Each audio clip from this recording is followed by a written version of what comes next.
Magandang gabi, Oriental, Mindoro. Mula sa bulwagang pambalitaan ng Camera Vision Network, ako po si Angel Maliktan at ito po ang TVNet Newsline. Sa ulo natin mga balita. Mga mag-aaral, balik eskwela na. Koalisyon sa GIP Mindoro naglabas ng kanilang pahayag kaugnay sa river restoration at large-scale dredging sa Gloria. At pinamalayan Mayor tutol din sa large-scale dredging. Ibigay ang maximum satisfaction ng pamilya at sa negosyo dahil tuloy-tuloy pa rin ang high-quality service mula sa una at pinagkakatiwalaan sa fast internet connection plus cable TV sa buong Mindoro, ang Tamaraw Vision Network. Serving to the max, sa TVNet kami. Una sa Mindoro, TVNet pa rin. For inquiries, magpunta na sa pinakamalapit na TVNet office sa inyong lugar.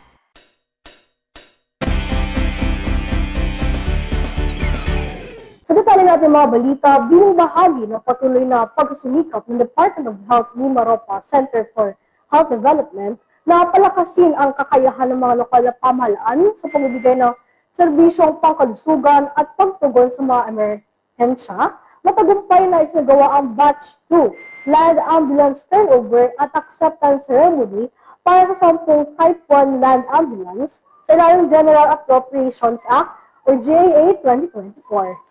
Bilang bahagi ng patuloy na pagsusumikap ng Department of Health Lima Ropa Center for Health Development na palakasin ang kakayahan ng mga lokal na pamahalaan sa pagbibigay ng serbisyong pangkalusugan at pagtugon sa mga emerhensiya, matagumpay na isinagawa ang Batch 2 Land Ambulance Turnover at Acceptance Ceremony para sa 10 Type 1 Land Ambulance sa ilalim ng General Appropriations Act o GAA 2024. Tumanggap ng mga ambulansya ang mga munisipalidad ng Lauhan, Socorro, Bansud, Puerto Galera, San Teodoro, Bulalakaw, Rojas, Bungabong, Calapan at Baco upang mapalakas ang kanilang kapasidad sa agarang pagtugon sa mga medikal na pangangailangan, masigurong ligtas ang pagbiyahe ng mga pasyente at mapabilis ang paghahatid ng serbisyong pangkalusugan. Pinangunahan ito ni Regional Director Dr. Rodolfo Antonio Albornoz at Assistant Regional Director Dr. Rafi Deray ang turnover, kasama sina Dr. Antoinette Timaano, Chief ng Health Facilities and Resource Enhancement and Development, at Engineer Ian Luis Carlota, Team Lead ng Health Facilities Enhancement Program. Dumalo sa aktibidad ang mga punong bayan ng mga nabanggit na munisipalidad na sina Mayor Henry Joel Teves, Mayor Nemen Perez, Mayor Ronaldo Morada, Mayor Rocky Ilagan, Mayor Salvador P., Mayor Ernilio Villas, Mayor Eligio Malaluan, Mayor Balu Morillo at Mayor Alan Roldan. Kasama sina Eric Meca bilang kinatawan ni Mayor Eric Cusi ng Rojas, gayon din ang kanilang mga municipal health officers, nurse, midwife at mga itinalagang driver na sumailalim naman sa oryentasyon ukol sa tamang paggamit at pangangalaga ng mga bagong ambulansya. Ayon sa DOH Lima Ropa, sa pagbibigay ng karampatang kagamitan, higit pang napalakas ang sistemang pangkalusugan sa rehiyon tungo sa isang mas malusog na komunidad. Samantala, ika-16 ng Hunyo, balik eskwela na ang mga mag-aaral sa mga pampubliko at pribadong paaralan. Sa lungsod ng Calapan, maaga pa lamang ay marami ng mga estudyante ang nagtungo sa kanilang paaralan. Marami na rin ang nakasuot ng uniforme at handa na sa regular na klase sa unang araw na ito. Ika-16 ng Hunyo, balik eskwela na ang mga mag-aaral sa mga pampubliko at pribadong paaralan. Sa lungsod ng Calapan, maaga pa lamang ay marami ng mga estudyante ang nagtungo sa kanilang paaralan. Marami rin na nakasuot na ng uniforme at handa na sa regular na klase ngayong araw. Sa Oriental Mindoro National High School o OMNHS, ang pinakmalaking secondary school sa lalawigan. Ayon kay Principal 4 Dr. Nimrod Bantige, naging maayos ang unang araw ng pagbubukas ng klase sa OMNHS. Alas 6 pa lamang ng umaga ay marami ng estudyante ang nasa loob ng paaralan. Ang mga grade 7 ay tinipon sa gymnasium para sa kanilang orientation, habang ang grade 8 to 12 naman matapos ang unang flag ceremony ay maayos na nagtungo sa kanilang classroom. Ayon pa rin sa punong guro, sa panuroang taon na ito ay sinikap nilang wala ng shifting ang mga mag-aaral, bagkus ay lahat ay regular classes na mula grade 7 to grade 12. Mensahe niya sa mga mag-aaral ang patuloy na magsumikap sa kanilang pag-aaral. Handang-handa na aniya ang paaralan para sa kanilang pagkatuto. As of June 16, ang nabanggit na paaralan ay mayroong 6,271 enrollees mula grade 7 hanggang grade 12. Morning, sir. Sir, kumusta po ang ating school opening? Hi, good morning. So, actually po, as early as 6 a.m., marami ng mga estudyante nakapag-start ng tama sa oras ang program para sa mga grade 7 natin. At ang 8 hanggang 12 ay nagkaroon ng assembly sa grandstand. So, natapos ng 7:30 ang orientation namin sa mga grade 7 at lahat ng mga estudyante ngayon nasa kanila ng silid-aralan at regular na ang lahat. Palagay ko naman po ay aware ang lahat ng mga parents, lahat ng teachers, lahat ng ating mga estudyante na starting this year nagkaroon po tayo ng paglilimit sa ating mga enrollees dahil ginawan po natin ng paraan na mawala na ang shifting natin sa grade 8 at grade 9. Kaya po from grades 7 hanggang 12 regular po tayo. Sa atin pong mga estudyante na nakapagsimula na ng klase, umaasa kami na talagang kayo ay mag-enjoy sa pag-stay sa OMNHS. Unang-una, ang pag-welcome ng pamunuan ng Oriental Mindoro National High School sa ating mga learners at sisiguraduhin natin na talagang secure, safe at matututo ang ating mga estudyante ngayong academic year 2025-2026.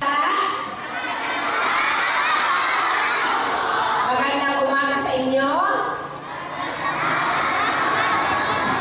Magandang umaga sa ating mga nanay at tatay na nandyan excited din, mas excited pa sa anak.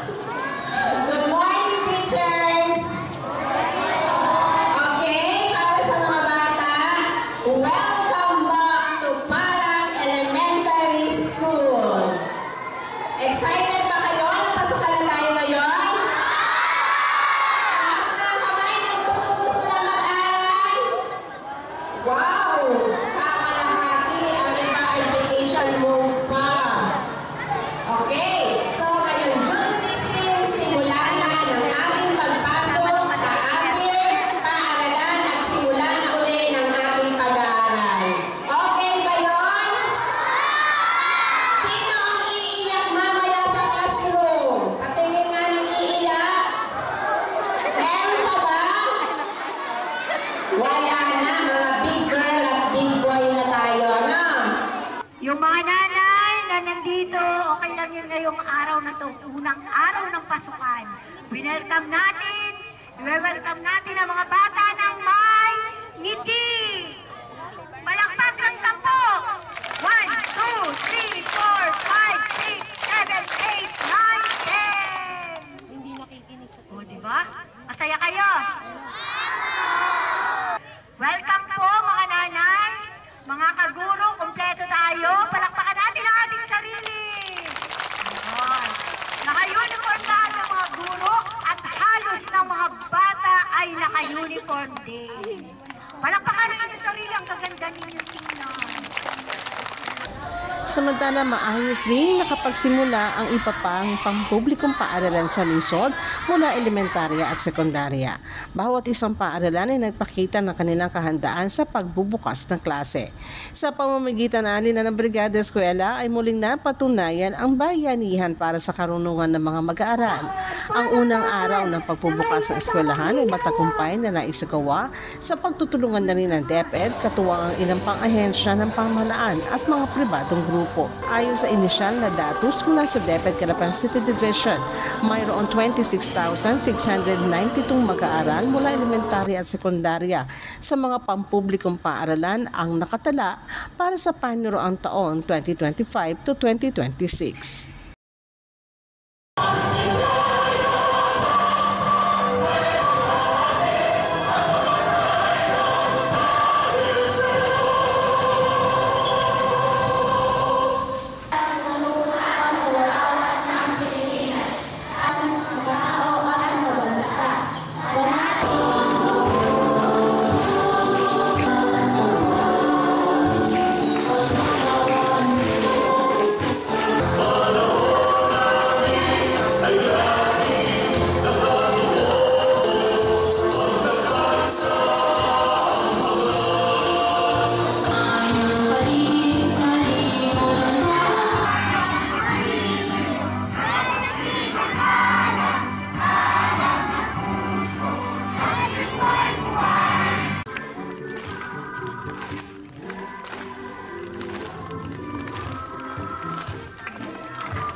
may iba pa mga balita sa amin po pagbabalik. Bakit ka kasi kumabit? Alam mong di tama yan, di ba? Huwag ka nang gumamit ng pag-aari ng iba. Nakakaperwisyo ka sa mga legal na cable. Lumalabo ang signal nila. Mahiya ka naman, hoy. Illegal na cable mo, putulin na. Ano, gusto mo bang umabot pa sa kulungan? Umiwas ka na sa gulo tsaka skandalo. Huwag maging kabit. Magpakabit ng tama ngayon. Supported by PCTV. Good news po para sa lahat ng subscribers ng Cable TV at Cable Internet. Naisabatas na po ang Anti-Cable Television and Cable Internet Tapping Act of 2013. At ayon dito, bawal makikabit ng Cable TV at Cable Internet. Ang parusa sa sino mang lumabag sa batas na ito ay pagkakakulong at pagbabayad ng malaking multa. Bayad ka na nga, kulong ka pa. Kim Atienza po, nagsasabing pagdating sa batas, hindi weather-weather lang. Huwag maging kabit. Supported by the PCTA.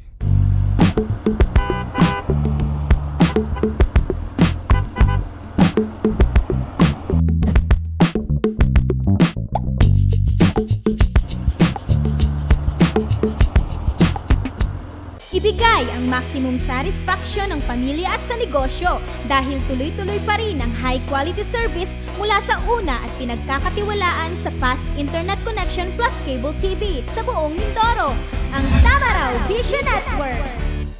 Serving to the max, sa TVNet kami. Una sa Mindoro, TVNet pa rin. For inquiries, magpunta na sa pinakamalapit na TVNet office sa inyong lugar.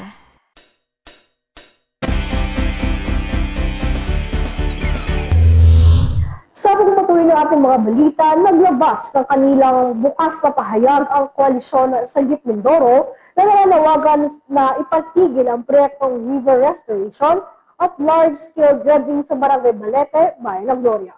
Ayon sa kanilang pahayag sa nakaraang community consultation na isinagawa sa Balete, Gloria, ay mayroon anilang ilang usapin na kababahala. Naglabas ng kanilang bukas na pahayag ang koalisyon sa Sagip Mindoro na nananawagan na ipatigil ang proyektong river restoration at large-scale dredging sa Barangay Balete, Bayan ng Gloria. Ayon sa kanilang pahayag sa nakaraang community consultation na isinagawa sa Balete, Gloria, ay mayroon anilang ilang usapin na nakakabahala. Una na dito ang tahasang pagsasabi nila ng gobernador na kung sasabihin ng mga taga-Gloria na ayaw nila sa dredging ay ipatitigil niya ito. May 5 leader nila ang tumayo at nanindigang ayaw nila sa proyekto. Subalit isinisi lamang nila sa pagbabago ng panahon ang pangamba ng mga nagsalita na tutol dito. Pangalawa, ang 4 na hakot ng buhangin na sinasabing testing pa lamang at hindi pa nila opisyal na pinasisimulan ang proyekto ay pinaniniwalaan nilang naging sanhi ng signifikanteng pagkasira ng baybayin dito. Ikatlo, nakakatakot nila ang 110 hektaryang navigational way ng proyekto na kinakailangang isagawa upang makapasok sa kailugan ang kanilang malaking barkong maghahakot ng buhangin.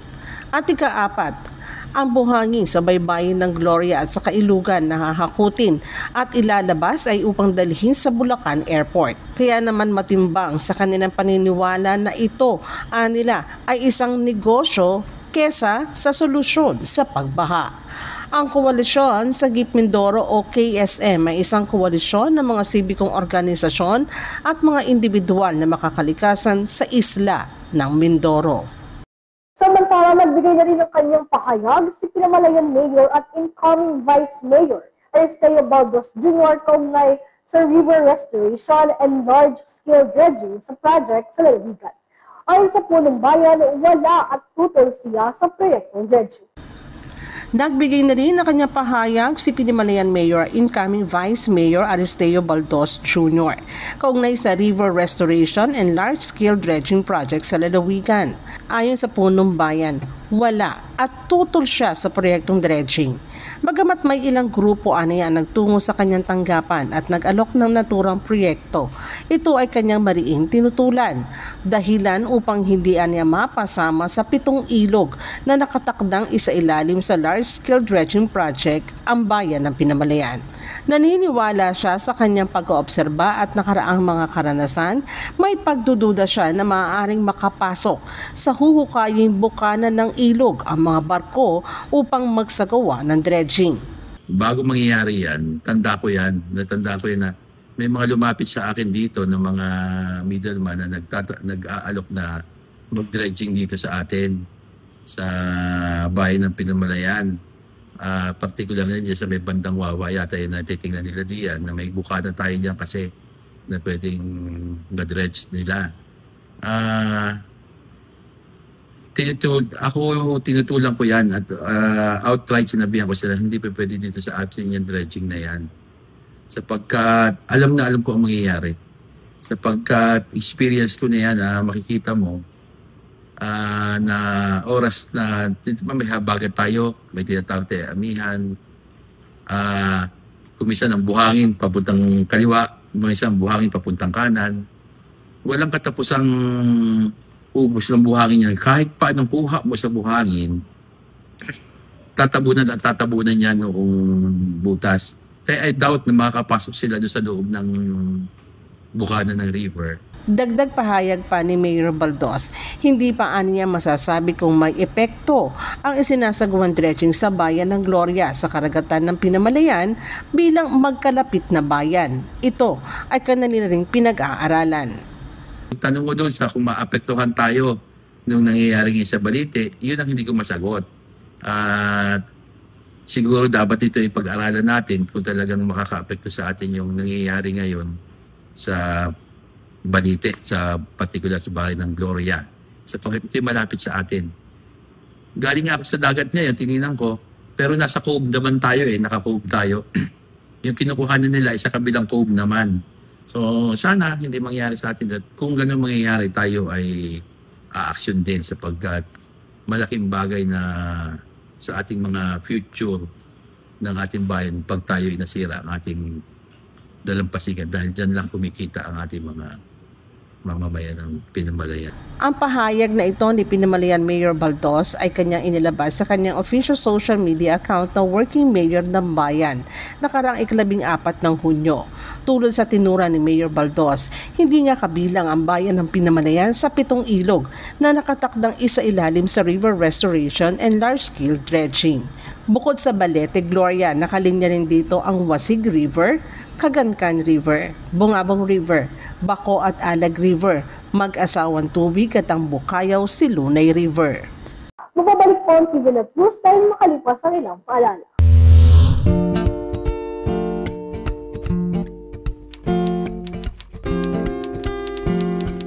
Inday, pakiligpit nga itong mga kinalat ng mga bata. Noon, gusto ko makapag-aral. Pero walang oras dahil full-time ang trabaho ko. Pero ngayon, dahil sa online classes ng Solar Learning at DepEd Alternative Learning System, natupad na ang pangarap kong makapag-aral. Good day, ka-learners! Welcome to another episode. Hindi ko na kailangan pumasok sa eskwelahan. Nakakapag-aral ako sa oras na gusto ko. Anytime! Nagkaroon ako ng second chance sa pag-aaral. At dahil recognized ito ng DepEd, sigurado ako sa diploma. This lesson, you should be able to. You learned about the person. Sa wakas, matatapos ko na ang high school ko. Ay, salamat din nga pala kay ate. Ina-sponsor niya ako na ma-enroll sa Solar Learning.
In chasing my dreams, every day is a race. For every second I dedicate and every effort I put in, I want bigger results to come out. To turn every small step into the biggest achievement. For every little triumph leads me to a brighter future. Whatever your journey, go with our new fuels designed for efficiency. Choose Shell Fuels. Ikalabing-4 ng Hulyo, nagsagawa ang Calapan City Eagles Club katuwang ang Philippine Coast Guard ng tree planting sa Silunay Mangrove Conservation and Eco Park kung saan daan-daang bilang ng mangrove trees ang kanilang tinanim. Naniniwala silang sa maliit na ambag na ito ay isa rin makabuluhang tulong sa kabuhayan at proteksyon ng mga mamamayan dito. Oh, di ang ganda.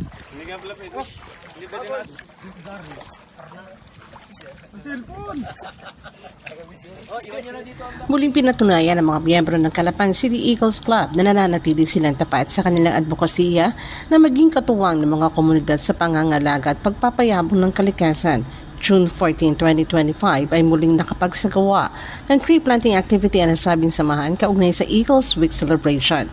Ganap na 4:00 ng hapon sa Silunay Mangrove Conservation and Eco Park, hindi inalintana ng mga agila ng Calapan kasama ang tropa mula sa Philippine Coast Guard Oriental Mindoro Station ang bahagyang high tide upang marating ang lugar kung saan nila itinanim ang daan-daang bilang ng mangrove trees. Dumanos man ang hirap sa pagtawid ay masaya pa rin ng grupo habang itinatanim ang mga bakawan. Pagamat sala sila sa bilang, naniniwala naman ang Calapan City Eagles Club na sa maliit na hakbang na tulad dito ay mag-aambag ito ng malaki sa pagpaparami ng bakawan sa lugar na kung saan dito uusbong ang napakaraming oportunidad ng pangkabuhayan sa mga residente. Bukod pa rito ang proteksyong na ibibigay ng mangrove forest laban sa sakuna tulad ng bagyo at negatibong epekto ng climate change. Maliban sa tree planting activity, aktibo rin ang Calapan City Eagles Club na ngayon pinamumunuan ni President Eagle Eduardo Punsan Lim sa ilan pang outreach programs na ang layunin ay maabot ng tulong at pagkalinga ang masigit na nangangailangan.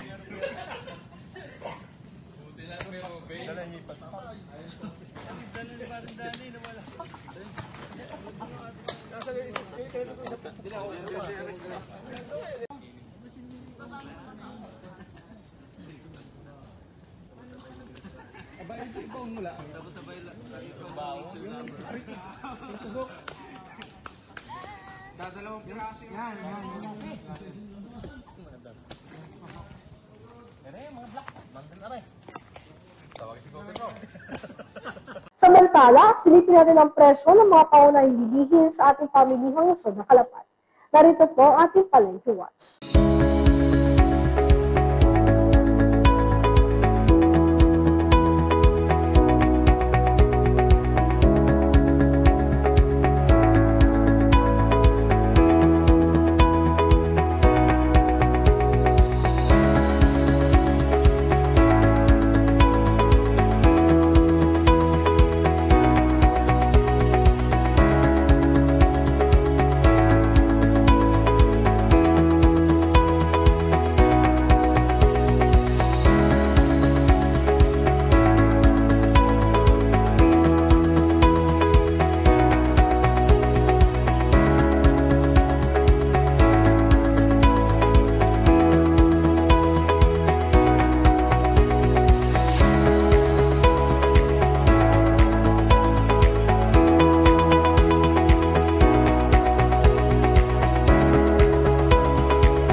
Maaari nyo rin po kami mapanood sa YouTube. Ito lamang ang TVNet Newsline.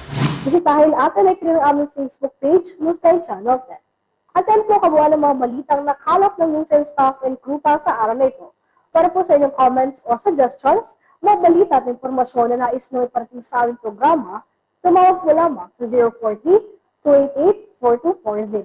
Ito po ang TVNet Newsline, katotohanan at serbisyo hatid sa mga Mindoreno. Ako po si Angel Malikdan. Maraming salamat sa inyong pagsubaybay.